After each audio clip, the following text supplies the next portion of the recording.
I'm delighted to welcome Daria Klimentova. She's our guest with Ballet Icons platform. So grateful for joining us today on this very hot day in London. And of course, you right now in Prague, I understand. In Prague, yes. It's not Yes, very how's hot, it? but Not very hot. not very hot, but it's nice and warm. So thank you very much for your invitation. Well, it's such a pleasure. And I must say before, of course, I will lead you answer questions to say that, of course, you've been one of the most admired by the whole world and by us artists, and we treasure all our memories of our cooperation.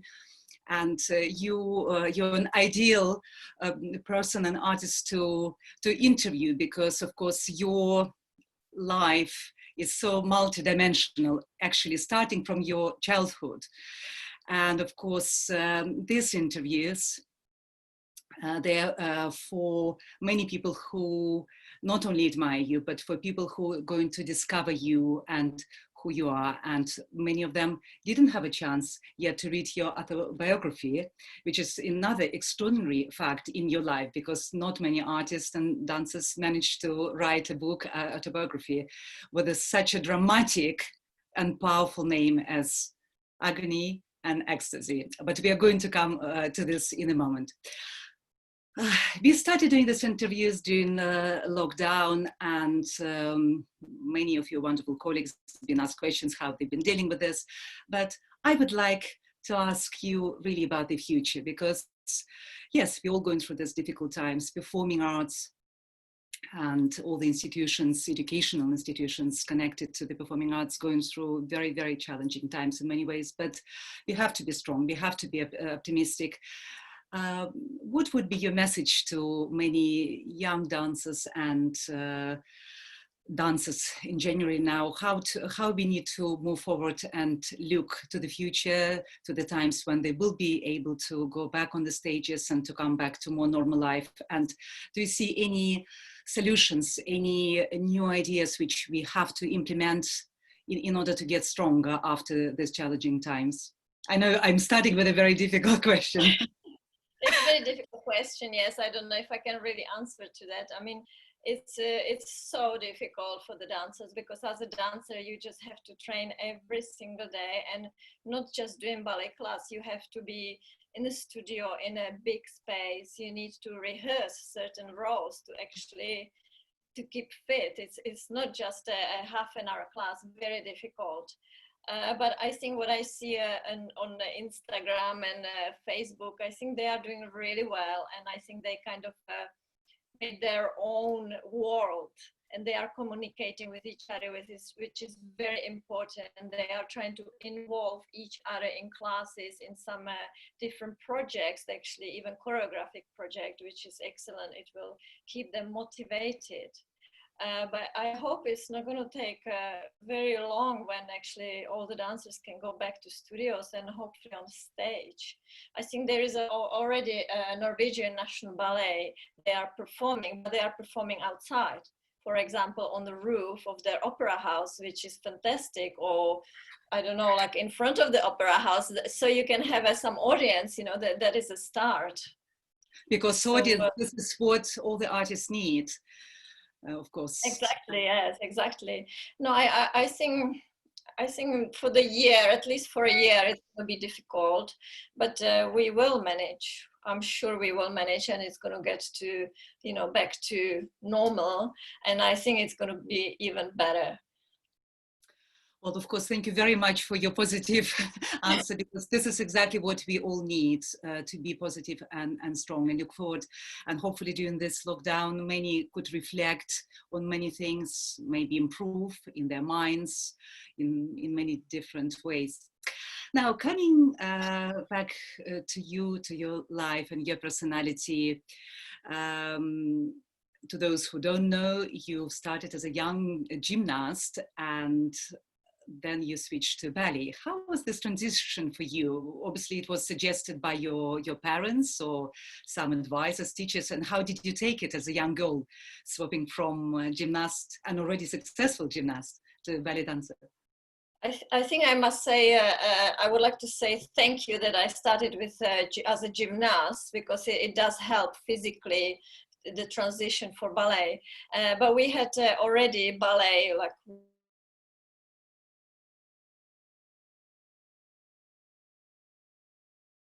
saw some potential in me. She thought I was talented, I had the right physique for it.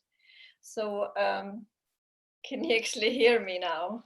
Yes, yes, yes. We've been frozen for a few seconds, but you're back now. Perfect. Okay, so the ballet teacher, she thought that I've got a big potential for ballet, and she said that it will last longer, ballet, than with gymnast. You stop when you're young, might have probably damaged body. So she went to my parents, and she said, suggested to her. I never seen ballet in my life in that time. I was just asking, can I lift my legs, can I still exercise? And they said, yes, you're going to be exercising all your life. So then I was in a ballet school, and I studied for 8 years. You should be so grateful. You should be so grateful to that lady because she gave so many fantastic years and pleasure to audiences. Yeah, the ballet school. Sorry, I studied in Prague for 8 years, and it was based on Vaganova technique, which I think is one of the best techniques. So again, I'm very grateful for that good base for the school. And after that, I graduated, and my dream was, of course, to go to National Theatre here in Prague, because in those days we were under communism and we weren't allowed to travel anywhere. So it was quite small. But I did get contract, and I was very lucky that I got offered a principal contract already my first year after a big show of Sleeping Beauty. So that was a bit scary for a young girl like me. And then you carried on, becoming principal yet in another company and in another company. Yes, exactly. And then it just went, because if you have the roles, you've got something to work on and you can improve. Well, you had and still having now as a prominent teacher such an amazing career who many would be dreaming of having. So you moved through different companies from Prague to South Africa and then ended up in London. Did you find these transitions quickly? Were you adapting quickly in your companies with new directors? How were these changes for you? Oh no, it was very difficult. Firstly, I didn't speak English at all. So luckily you don't have to speak in ballet, but you still need to understand what they want from you. That was very difficult. And also the style, the technique was completely different to British from actually Russian technique. So that was challenging. Everything was much faster. Yeah, which Russian, it's, they have a gorgeous port de bras, and in British it was the legs more. It was challenging, but I find a way how to combine both techniques for the best. The best, exactly, to take benefit from both schools. Amazing, amazing. Well, you performed so many roles. You practically done all the repertoire existing, classical repertoire, and of course contemporary repertoire as well. Could you name some of your very favorite roles from the classical repertoire? Oh, it's probably the same like for every ballerina. It's Manon, it's Juliet, Bayadère, all this, even in Corsair, beautiful. I love classical ballet. That's my specialty. I've never find myself in the contemporary. Of course, I've done a lot of it, but I prefer story ballets, where you can actually, as an actress, where you can play with it, with the role, where you can find something deep in it. Even Swan Lake I really like, because there is that white swan and black swan, and it's completely two different characters. I preferred Black Swan actually. There was more fun. She was more witty and, of course, little naughty. You were absolutely splendid. Such adorable performances every time.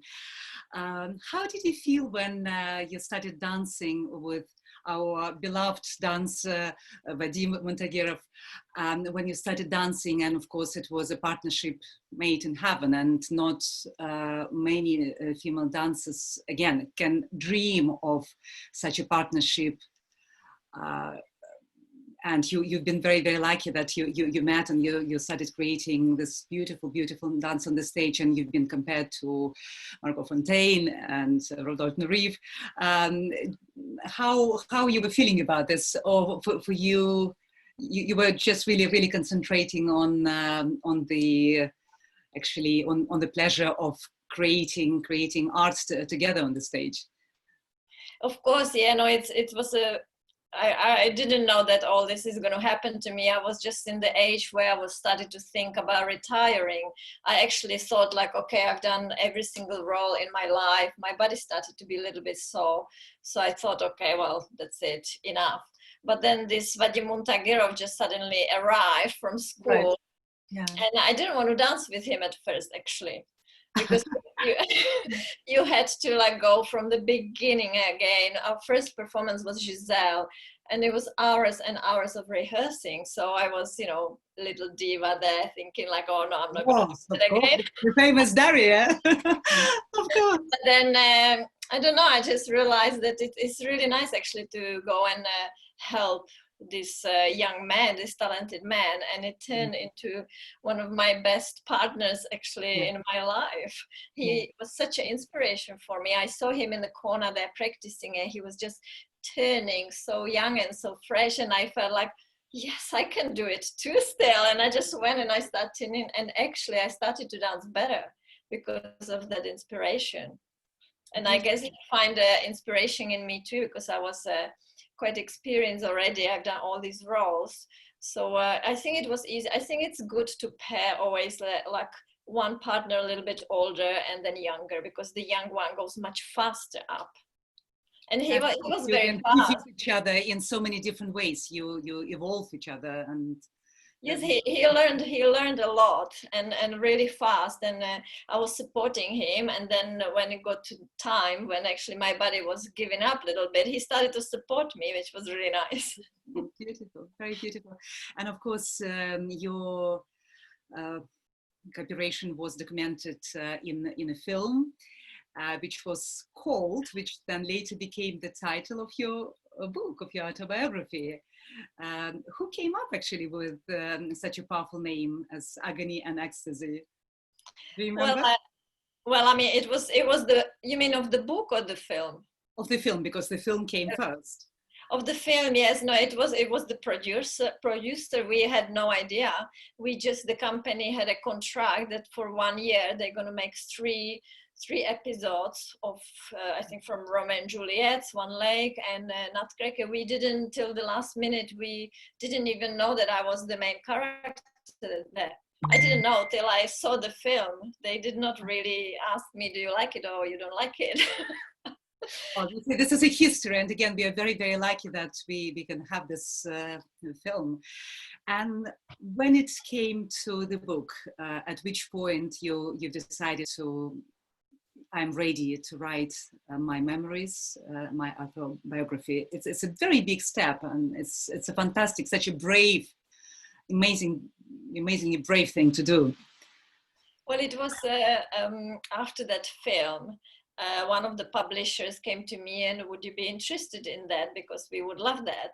So I thought about it. I just thought first, no, maybe not. But then I thought, yes, why not? Why not to say the truth about the life of a ballet dancer? It's not always beautiful and, glamorous. There is a hard work in that as well. So I just thought it would be nice to have the book and, hopefully the whole world will read it to see actually what it's about. Well, we would want to, all our listeners and viewers, we would love to recommend this book by Daria, Agony and Ecstasy. How long did it take you to write it? It took us 1 year. 1 year, yes. Not very long, because if you have to go very, very deeply into something like your life and your agonies. I had to remember all the details, and it's not easy to remember everything. So I just had to sit down and really think step by step what actually happened many, many years ago. And feel and get all these emotions through you. Yes, of course, yes. But it was enjoyable. You became an amazing dancing teacher, and you've been already at two prominent schools of ballet in London. What do you find the most challenging as a teacher? I think I do teach at the Royal Ballet School now. It's 6 years for now. And the most challenging thing, I think, is to get to know the dancers, because each student, each person, each dancer is different. They react different way. I feel sometimes I am a psychologist, not a ballet teacher, because you need to find the way how to get it out of them what you want. But it's amazing work when you actually see that they are actually improving, and I love it. And of course, you have the best creme de la creme, very talented young dancers who are already determined to become famous artists. It's a big responsibility for you, and you're doing your job so well. Congratulations on this mission, because it is a mission. It's a very important mission. Since when you've started photographing? And you, again, this is another talent of yours. You're an amazingly talented photographer, and what you're producing backstage, not any photographer can take very good pictures of the dancers. When did it start? Many years ago. I was always interested in photos. I was interested in people. I love to take pictures of dance, of people on stage. I don't like just flowers and nature. I love the characters of people. I love the art. And I got digital camera, then I got better camera. And now I've been taking pictures of Vadim Muntagirov since I started. He's still so lucky to have you now as his personal artistic photographer. Wonderful. And now the Royal Ballet, they are very much interested in publishing a photographic picture with Vadim Muntagirov. We actually started the project already, but then all this lockdown happened, so we had to back off a little bit, but hopefully. But we're very excited about when you will come back to this and when it will be published. It will be amazing. Well, just a couple of more questions before we let you go. Thank you so much again. Well, again, something what you've done, not many female dancers were brave to do and done, to become a mother and continue to dance. And you have a wonderful, beautiful daughter. How was it for you? Was it very, very difficult, especially when she was little? And how later, when she was growing up, what you were doing to stay not only as her mother, but trusted advisor and friend? And I'm sure this is who you are for your daughter. I was 29 when I decided that I want a baby, and I wanted to have a girl, which I was very lucky. I've got a girl called Sabina, and it was, I've never been happier than before, than when she was little. First 3 years was incredible. And it was actually very easy. You probably think that I was all day rehearsing, but as a principal dancer, you go and you do your class. And then as a prima ballerina, you usually get the time straight after class, and you rehearse 1 hour, 2 hours, maximum 3 hours. And then I could go home to my baby. And I have to say thank you. Well, yeah.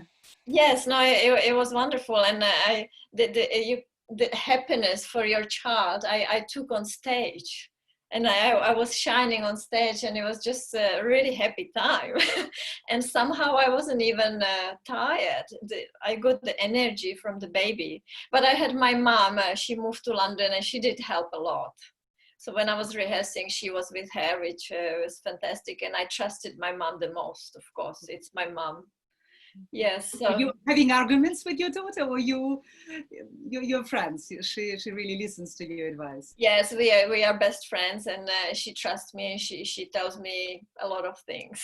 She goes to university now in London, and she's studying biology. She decided not to dance. Biology, amazing. Scientist. She wants to go this way. Scientist, yes.